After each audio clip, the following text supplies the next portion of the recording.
ایک مرتبہ حضرت سیدنا علی علیہ السلام جنگ نہروان کے لیے اپنے گھوڑے پر سوار ہو رہے تھے کہ ایک نجومی مولا علی کے پاس آتا ہے اور کہتا ہے، اے علی، یہ جنگ آپ مت لڑیں کیونکہ آپ کا ستارہ گردش میں ہے، آپ یہ جنگ پوری طرح ہار جائیں گے۔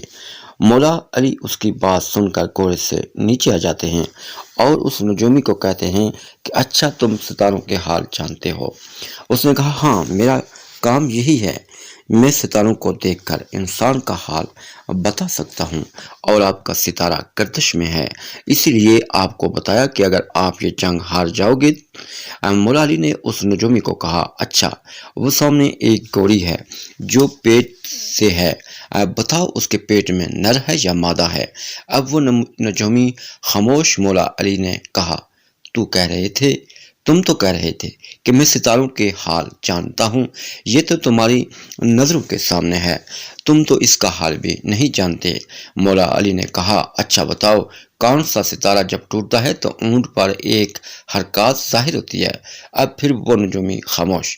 مولا علی نے کہا، اچھا، اس میرے گھوڑے کے پاؤں کے نیچے زمین پر ایک چیز ہے، بتاؤ وہ کیا ہے؟ نجومی خاموش۔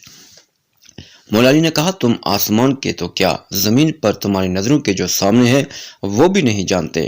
سنو اے شخص، میں علی ابن ابی طالب اب تجھے بتاتا ہوں، علی کی زندگی کی سب سے کامیاب یہ جنگ ہوگی، میرے 10 کو بھی اس جنگ میں نہیں شہید ہوں گے، اور میرے مخالف کے 10 لوگ بھی نہیں بچیں گے۔ اور پھر تاریخ میں لکھا ہے کہ جنگ نہروان میں مولا علی کا کوئی ساتھی بھی شہید نہیں ہوا، اور مولا علی کے مخالف کے صرف 9 آدمی بچے تھے۔ سبحان اللہ۔